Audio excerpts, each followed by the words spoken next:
अल्हम्दुलिल्लाह नहमदुहु व नस्तईनुहु व नस्तगफिरुहु व नु'मिनु बिहि व नतवक्कलु अलैहि व नऊज़ु बिल्लाहि मिन शुरूरि अनफुसिना व मिन सय्यिआति अअमालिना मन यहदिल्लाहु फला मुदिल्ल लहु वमन युद्लिलहु फला हादिय लहु वनशहदु अन ला इलाहा इल्लल्लाहु वहदहु ला शरीक लहु वअशहदु अन्न सय्यदना व मौलाना मुहम्मदन अब्दुहु व रसूलुहु सल्लल्लाहु तआला अलैहि वसल्लम अम्मा बाद फ़अऊज़ु बिल्लाहि मिनश शैतानिर रजीम बिस्मिल्लाहिर रहमानिर रहीम हुन्ना लिबासुल लकुम व अंतुम लिबासुल लहुन्ना आमन्तु बिल्लाहि सदक़ल्लाहुल अलीयुल अज़ीम। दरूद शरीफ पढ़िए। सल्लल्लाहु अला नबील उम्मी व अला आलिहि व अस्हाबिहि व बारिक व सल्लिम सलातन व सलामन अलैका या सय्यदी या रसूलल्लाह सल्लल्लाहु तआला अलैहि वसल्लम। हज़रात, पूरा गांव मुसलमानों का, लेकिन महफिल मिलाद शरीफ में चंद लोग आए। बड़ा रोना है कि आज मुसलमान अपने इस्लाम से पीछे जा रहा है।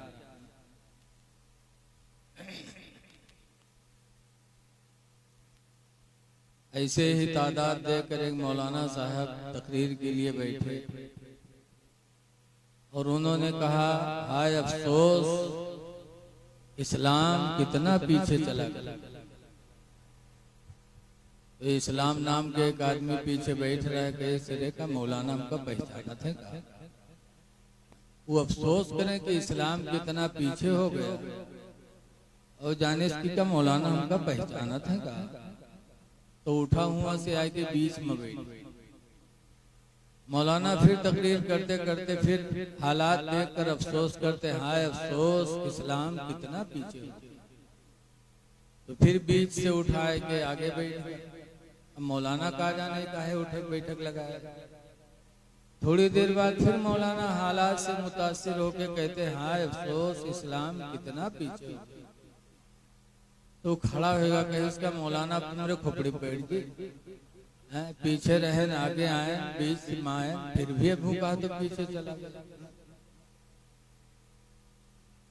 कहने वाले ने कहा था, आह इस्लाम तेरे चाहने वाले न रहे, मस्जिद में नमाजी नहीं, मिलाद में सुनने वाले नहीं। आह इस्लाम तेरे चाहने वाले न रहे, जिनका तू चांद था, अफसोस वो हाले न रहे। अगर कुछ लोग जग रहे हो तो अपने पड़ोसी का ख्याल करते हुए कितना अच्छा इंतजाम किया, राड बत्ती का, सब चीज का, तो कम से कम अपने पड़ोस की दिलजोई करने ही के लिए थोड़ी देर के लिए बिस्तर छोड़ दो। जागना है जाग लो अफलाक के साए तले, जागना है जाग लो अफलाक के साए तले, हश्र तक सोना पड़ेगा खाक के साए तले। हमेशा सोना। तो अगर मेरी आवाज पहुंच रही है तो मैं अपने भाइयों से गुजारिश करूंगा कि अल्लाह और उसकी रजा के लिए आप जरूर थोड़ी देर आए। अभी मेरे बाद इंशाअल्लाह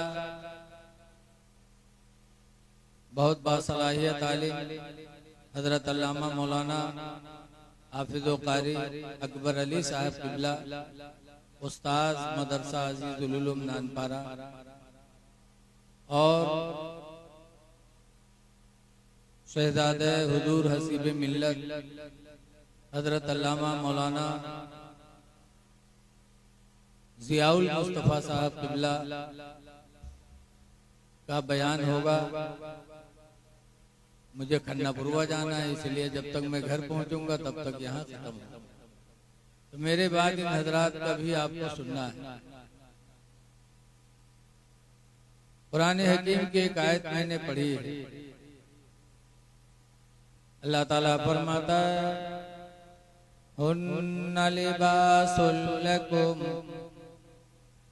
बीवियां तुम्हारी लिबास है, औरतें तुम्हारी, व अंतुम लिबासुल लहुन्ना, और ऐ मर्दो तुम बीवियों के लिबास हो। बीवी मर्द का लिबास और मर्द बीवी का लिबास। कितना गहरा ताल्लुक है मियाँ बीवी में।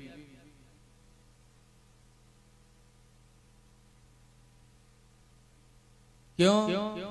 निकाह के बाद अल्लाह ताला दोनों में ऐसी मोहब्बत कर देता है कि हुजूर ने हदीस में फरमाया, लम युरा मिसलुन निकाह, कि निकाह के मिसल कोई चीज देखी ही नहीं गई जो दो लोगों के बीच में मोहब्बत कराने वाली हो। सबसे ज्यादा अल्लाह ने निकाही को वसीला बनाया दो इंसानों के दरमियान मोहब्बत। इसीलिए मोहब्बत ही की बुनियाद पर मर्द अगर पेड़ के नीचे रहता है तो बीवी पेड़ के नीचे रहने के लिए तैयार है। मदीने मुनव्वरा में एक सहाबी थे जिनका नाम हजरत अबू जर गिफारी था। हजरत अबू जर गिफारी रज़ी अल्लाह ताला अन्हु शरीयत के बड़े पाबंद। एक दिन एक आदमी सोने की अंगूठी पहन के आ रहा था। हजरत अबू जर ने देखा तो पकड़ के खींच के फेंका। कहा, जहन्नम की आग अपने लिए हलाल कर रहा है। सोना मर्दों के लिए पहनना हराम किया अल्लाह के रसूल ने। इतनी जोर से खींचा कि उनकी उंगली जख्मी हो गई। वो हुजूर के पास गए, कहने लगे, अल्लाह के रसूल, अबू जर मना कर देते मैं निकाल देता, लेकिन उन्होंने तो इतनी जोर से खींचा कि मेरी उंगली जख्मी हो गई। हुजूर ने अबू जर को बुलाया, फरमाया, अबू जर इतनी सख्ती न किया, खामोश रहे। कुछ दिनों के बाद खाने काबा का तवाफ कर रहे थे हजरत अबू जर गिफारी, और तवाफ की हालत में एक इंसान इस तरह कुर्ता पहने हुए था कि उसके दोनों कालर नुकीले निकले हुए थे। खुदा के घर का तवाफ कर रहा था। हजरत अबू जर गिफारी ने देखा, फौरन उसका गिरेबान पकड़ा और कालर नोच के फेंक दिया। कहा, खुदा के घर में और घमंड का लिबास, खुदा के घर में भी घमंड। इतनी जोर से पकड़ा कि फाड़ दिया। उनके गले में तकलीफ हो गई। वो गए बारगाह नबी में शिकायत की कि अल्लाह के रसूल, अबू जर ऐसे मना करते तो मैं मान जाता, उन्होंने तो इतनी जोर से मेरा कालर फाड़ा कि मेरे गर्दन में खराश आ गई। हुजूर ने अबू जर को बुलाया और फरमाया, अबू जर तुम मदीना छोड़ दो, तुम जंगल में रहो, तुम्हारी तरह सब लोग नहीं कर पाएंगे, जंगल में रहो। नबी के मुंह से निकलना था, मलंग पूर्वक आदमी हो तो कहा था, हाँ तुम इमा रहो, हम जंगल में। लेकिन क्या मोहब्बत थी सहाबा को। गए घर और अपनी बीवी से कहते हैं, बीवी अब इतनी जिंदगी चलो जंगल में गुजारा जाए, क्योंकि मुस्तफा जाने रहमत ने फरमाया अबू जर जंगल में रहो। अबू जर गिफारी जंगल चले गए तो उनकी बीवी भी जंगल चली गई। मोहब्बत थी, वरना अबू जर की बीवी कहते तुम जाओ, हम काहे जाए, चली गई। यहाँ तक कि जितनी जिंदगी थी जिंदगी जंगल में गुजारी, और गुजारते गुजारते जब हजरत अबू दर गिफारी की मौत का वक्त जंगल में आया, जागने का वक्त आया अबू दर गिफारी की, तन्हा बीवी है साथ में कोई, तो अबू दर गिफारी की बीवी रोने लगी। अबू दर कहते हैं रो रही हो? कहा क्यों न रो, जंगल में हमारे सिवा कोई नहीं है, इस मुसाफिरत के आलम में, तन्हाई के आलम में आपके जागने का वक्त है, मैं इसलिए रो रही हूँ कि आपके विसाल के बाद आपका गुस्ल कैसे होगा, आपके नमाज़े जनाजा कैसे पढ़ी जाएगी, आपको दफन कैसे करूंगी, मैं अकेली हूँ इसलिए मैं रो रही हूँ। तो अबू दर गिफारी कहते हैं मेरी बीवी घबराओ नहीं। रसूलुल्लाह सल्लल्लाहु अलैहि वसल्लम एक दिन तकरीर में कह रहे थे कि मेरे सहाबा में एक सहाबी ऐसे होंगे जिन्हें जंगल में तन्हाई में मौत आए, कोई तजहीद तकफीन करने वाला नहीं होगा, तो नूरानी जमात घोड़सवारों की कफन लेकर के मुझ दफन के लिए जंगल में पहुंचेगी। घोड़सवारों की नूरानी जमात कफन के साथ जंगल में आकर उस सहाबी की तजहीद तकफीन करेगी। ऐ मेरी बीवी, हो सकता है वो सहाबी मैं ही हूं। क्या नबी के बातों पर सहाबा को ईमान, अपनी बीवी को तसल्ली दिया। इतने में हजरत अबू दर गिफारी को विसाल हो गया। उनकी बीवी कहती मैं रो ही रही थी कि अचानक घोड़सवारों की नूरानी जमात कफन लेके हाजिर हो गई, जिनके चेहरों को मैंने कभी नहीं देखा। उन नूरानी जमात वालों ने अपने गठरे से कफन निकाला और मेरे शौहर की तजहीद व तकफीन की नमाज पढ़ी, दफनाया। पता चला कि निकाह के जरिए अल्लाह ऐसी मोहब्बत मियां बीवी के अंदर पैदा फरमा देता कि अगर झोपड़ी के नीचे जिंदगी गुजारना हो तो दोनों एक साथ गुजार ले। अल्लाह के नबी ने फरमाया कि निकाह के मिस्ल दो लोगों में मोहब्बत करने वाली कोई चीज देखी ही नहीं। तो अल्हम्दुलिल्लाह निकाह के बाद मियां बीवी में कैसा गहरा रिश्ता होता है। बीवी मर्द के लिए लिबास और मर्द बीवी का लिबास, और लिबास का काम है इज्जत का छुपाना। आज हम और आप लिबास पहनते हैं, हमारी इज्जत छुपती है। तो ऐसे ही बीवी मर्द के लिए लिबास है, यानी बीवी हमेशा अपने शौहर की इज्जत की हिफाजत करे। नहीं कि आवे ससुराल तक हफ्ता भर एक बाद जाए, दुनिया भर बुराई हुआ। आजकल की औरतों की चुगली खाने की आदत है।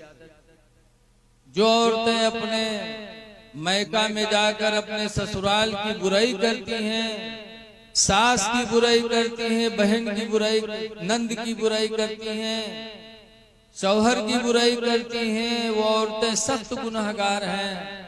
क्योंकि उस औरत को अल्लाह ताला ने मर्द का लिबास बनाया, और लिबास का काम है इज्जत का छुपाना।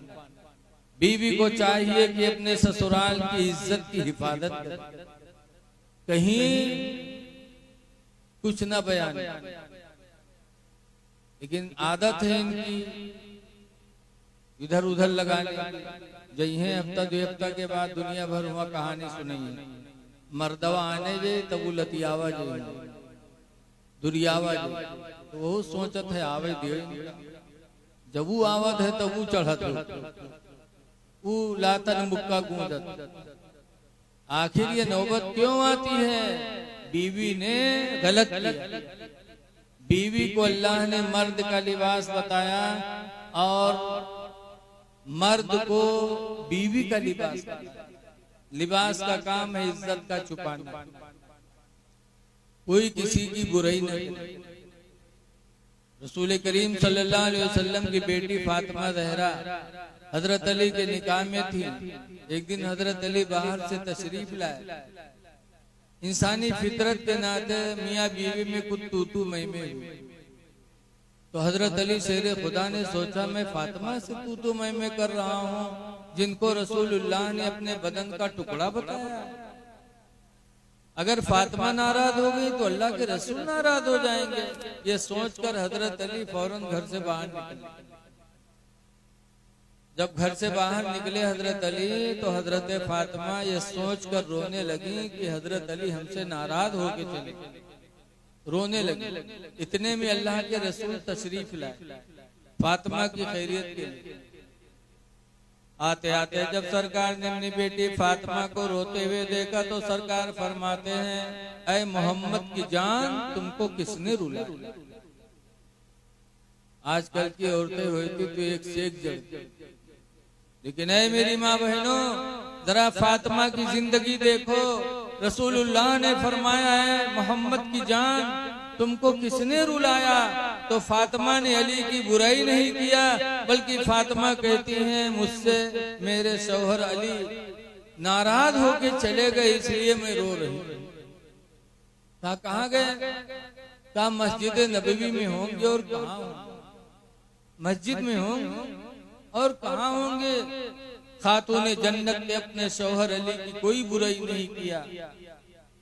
कहती मस्जिद में होंगे और कहाँ होंगे? हुजूर मस्जिद तशरीफ ले गए।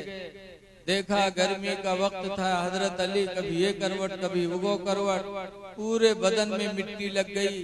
हुजूर ने देखा तो फरमाया तुम या अबा तुराब, ऐ मिट्टी के अब्बा अली खड़े हो जाओ। हजरत अली खड़े हुए। अब रसूलुल्लाह का तरीका देखो। सरकार फरमाते हैं अली मेरी बेटी फातिमा तुम्हारे निकाह में है, औरत है। औरत को अल्लाह ने कम अक्ल बना, मर्दों के बनिस्बत औरतों को अक्ल कम मिली है। कम अक्ली की बुनियाद पर अगर मेरी बेटी फातिमा से कोई गलती हो जाए तो अली नाराज न हुआ करो, खुदा के वास्ते माफ कर दिया करो। ये मेरे नबी का दामाद से इखलाक कि माफ कर दिया करो। तो अली भी शर्मिंदा होकर कहते हैं या रसूल अल्लाह आप फातिमा से सिफारिश कर दो कि फातिमा मेरी गलती को माफ कर। ना अली ने फातिमा की बुराई की, ना फातिमा ने अली की बुराई की। क्यों? कुरान पर अमल करने वाले अहले बैत ही थे। जो कुरान ने फरमाया हुन्ना लिबासुल लकुम व अंतुम लिबासुल लहुन्ना, कि बीवियां तुम्हारी लिबास हैं और तुम बीवियों के लिबास हो, उसको हजरत अली शेर खुदा ने अपने अमल से साबित कर दिया। ससुर भी ऐसा ही हो। आजकल तो ससुर लोग अगर बिटिया घर से रुखसत होके चली, मैका छूटत है तो दर्द होगा ही।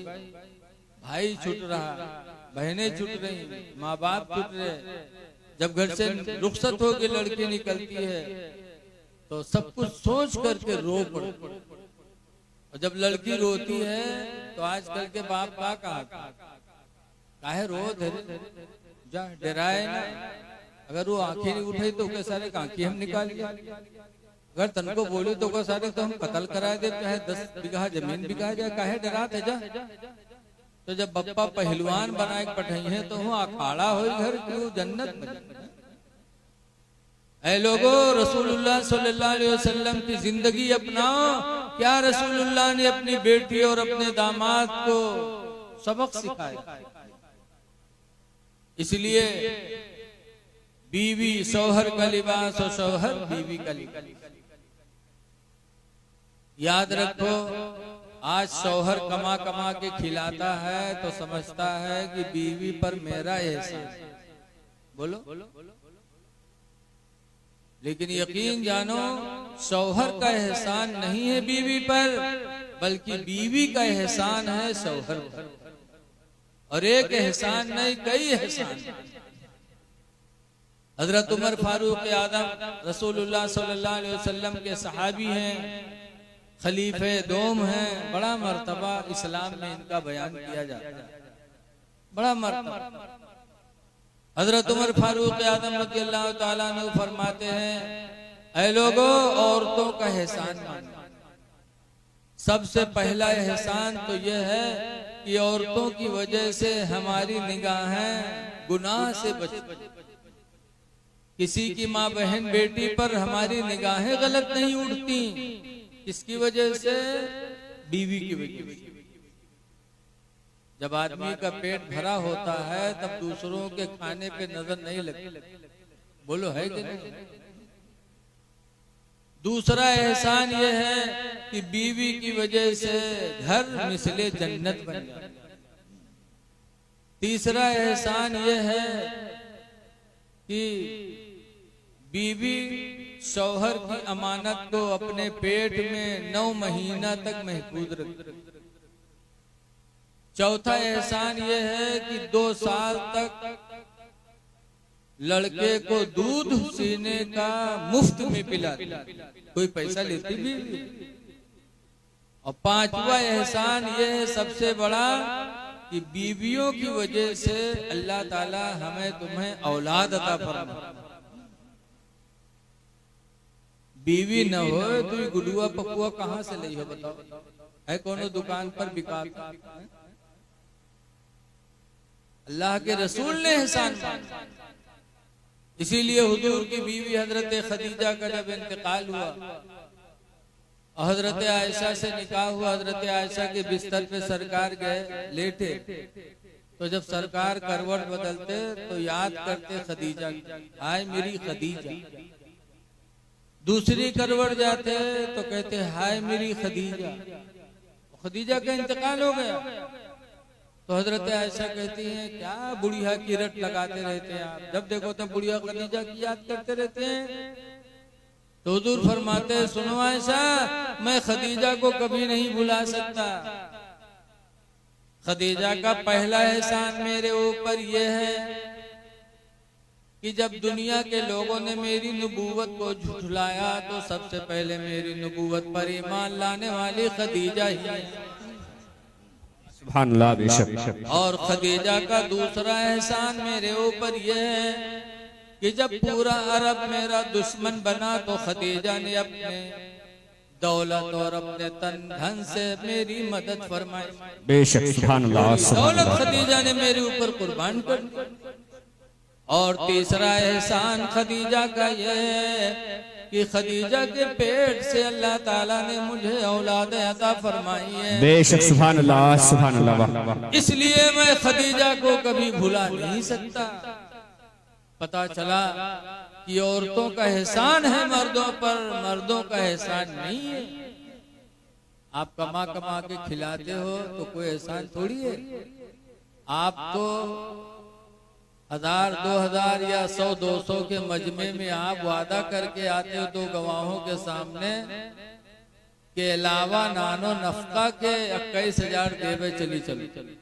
बोलो नानो नफका, नान माने रोटी, नफका माने खर्चा, कि सब कुछ देंगे, 21,000 रुपया मेहर देंगे, तुम चलोगे। तो जब मजमे में वादा करके आए हो वही नानो नफका दे करके तुम बीवी पर एहसान जताते हो। एहसान नहीं है, बल्कि जो तुमने मजमे में वादा किया है वो हक तुम पर वाजिब हो गया, उसको पूरा करना तुम पर वाजिब। औरतों के हुकूक होते हैं मर्दों पर। हदीस पाक में हुजूर से पूछा गया, मा हक़्क़ुज़ ज़ौजति अला अहदिना, अल्लाह के रसूल बीवी का हक हम पर कितना है? सहाबा ने सरकार से पूछा कि बीवी का हक शौहर पर कितना है? तो सरकार ने फरमाया, पहला के अंततइमहा इज़ा तइमता, जब तुम खाओ तो बीवी को भी खिलाओ। बेशक, बेशक, सुभानअल्लाह। जब खाओ तो बीवी को खिलाओ का मतलब? एक कौर अपने मुंह में डालो, एक कौर उनके मुंह में डालो। क्या मतलब? मतलब यह है कि जैसा अच्छा खाना तुम खाओ वैसे ही अच्छा खाना बीवी को भी। बेशक, बेशक। लेकिन आज देखा जाता है कि मलंगपुर में नाश्ता बने ना जइए नानपारा हलवा पराठा कटी है, और यहाँ जब खाना बन के तैयार हो तो पहले खानों कहीं मेहरुआ खाए ले तो खाए ले ढेड़ा कत्ता बड़ा हो तू पहले खाए लिए रे, मर्द नहीं खाए सब तू पहले खाए लिए रे। अल्लाह के नबी ने फरमाया बीवी का हक शौहर पर यह है कि शौहर जो चीज खाए अपनी बीवी को खिलाए। एक मर्तबा रिसिया में तकरीर कर रहा था तो एक बनिया वहां का कहे इसका मौलाना कहूँ जावा जाए तो झोला लेके जावा जाए, मूंगफली चबा तो दी मूंगफली डाल दो, पकौड़ी खा तो पकौड़ी डालो, कहूँ रास्ता में कोई खजूर खवाए तो खजूर डालो, दिन भर झोला बटोर के लावा जाए कि जो खाओ वो खिलाओ। हमने कहा इसका मतलब ये नहीं है, मतलब ये है कि जितनी अच्छी चीज तुम खाओ उतनी ही अच्छी चीज बीवी को खिलाओ। बेशक बेशक ये हक अल्लाह के रसूल ने बीवी का शौहर पर बताया। और दूसरे नंबर पर सरकार फरमाते व तक सुहाइदा तक सईता, और जैसा अच्छा कपड़ा तुम पहनो वैसे ही अच्छा कपड़ा बीवी को भी पहनाओ। जितनी कीमत का तुम कपड़ा पहनो उतने ही कीमत का कपड़ा अपनी बीवी के लिए भी खरीदो, ये बीवी का हक है तुम पर वाजिब। और तीसरे नंबर पर फरमाया वाला तज़रिबिल वजहा, और चेहरे पे न मारो, बीवी के चेहरे पे न मारो। गलती करे तो मार सकते हो, बीवी को भी मार सकते हो, अपने बच्चे को भी मार सकते हो। इसीलिए हजरत इमाम आदम अबू हनीफा के नजदीक है कि लड़का 10 साल का हो जाए नमाज ना पढ़े तो उसको मारो, और मारने पर भी नमाज ना पढ़े तो उसको जेल में डाल दो, और जब तक जेल में लड़का नमाजी न बन जाए उस वक्त तक अपने लड़की की जमानत न मंजूर करो। ये हमारे तुम्हारे इमाम आदम का हुक्म है। लेकिन आज हम बच्चों को मारना छोड़ो, हम बच्चों से कहते भी नहीं है कि बेटा नमाज पढ़ो। अगर बाप नमाजी है तो सुबह उठेगा चुपके चुपके दरवाजा खोले क्यों खट से हो ही न जाए जो बीवी का आँख खुल जाए, लड़के की आंख खुल जाए। ये मोहब्बत नहीं है, हकीकत में अदावत। चेहरे पे न मारो, लेकिन चेहरा छोड़ दो। आजकल चेहरे पे मारने की ममानियत की गई है, क्योंकि ये चेहरा अल्लाह ताला ने कुरान में इसको बहुत हसीन बताया। 30वें पारे में अल्लाह फरमाता वत्तीन वज़ैतून वतूर सीनीन वहादल बलदिल अमीन, कसम है जैतून की, कसम है अंजीर की, कसम है तूरे सीना पहाड़ की, कसम है शहर मक्का की। 4 चीजों की कसमें खाने के बाद अल्लाह ने फरमाया लक़द खलक़नल इंसाना फी अहसन तक़वीम, यकीनन इंसान को हमने सबसे अच्छी सूरत में बनाया। बेशक सुभान अल्लाह, सबसे सुभान अच्छी अल्लाह। सूरत में बनाया। लिहाजा चेहरे पे मारना इस्लाम ने मना किया। लड़का गलती करे तो चेहरे पे न मारो, मारना गुनाह है। बीवी गलती करे तो चेहरे पे न मारो, मारना गुनाह है। हदीस पाक में खलक़ल्लाहु आदम अला सूरतिही, अल्लाह ताला ने आदम की औलाद को अपनी सूरत में बनाया। जबकि अल्लाह सूरत से पाक है, लेकिन हमारे तुम्हारे चेहरे की अजमत को बढ़ाने के लिए अल्लाह ने फरमाया कि मैंने आदम की औलाद को अपने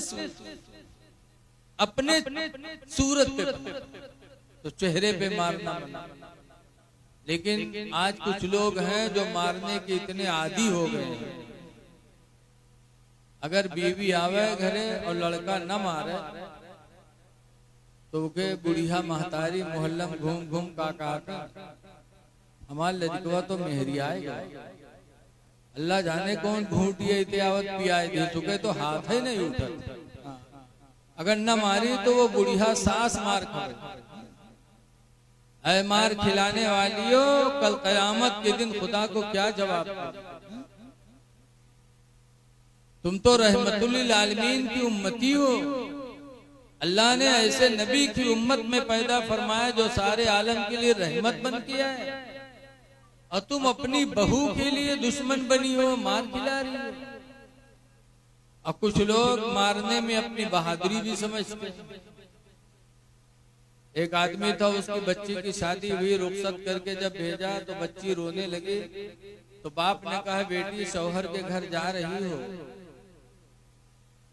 अल्लाह ताला आराम का दिन देगा तो खुदा का शुक्र अदा करना, और अगर मुसीबत के दिन आएंगे तो बेटी सब्र कर। जिंदगी में तुम्हें शौहर के घर से कदम नहीं निकालना है, मरने के बाद ही तुम्हारे कदम शौहर के घर से निकलने हैं। ये बाप ने अपनी बेटी को वसीयत किया, इतना अच्छा बाप, लेकिन उसका शौहर जालिम मिल गया, मार पीट वाला, मारता रहा। बीवी बिचारी सब्र करती रही और मार खाते सब्र करते करते उसी तरह आदत उसकी बन गई। तो अब जैसे मर्द की आदत वैसे बीवी के, तो अब मारपीट सिलसिला धीरे धीरे बंद हो गया। जब बंद हो गया तो अब हफ्ता 2 हफ्ता गुजर के मारपीट बंद।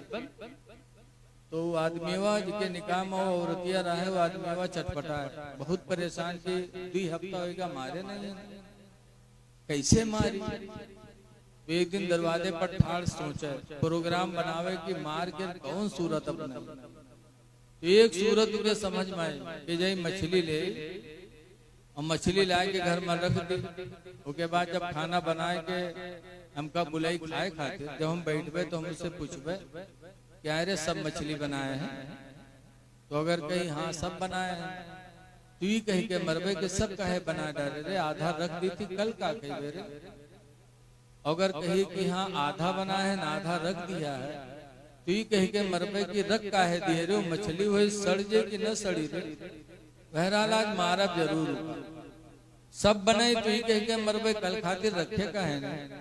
अगर आधा बनाई आधा रख दी, तू ही कही के मरबे की रख काहे दिए, वो सड़ जे कि न सड़ी रे।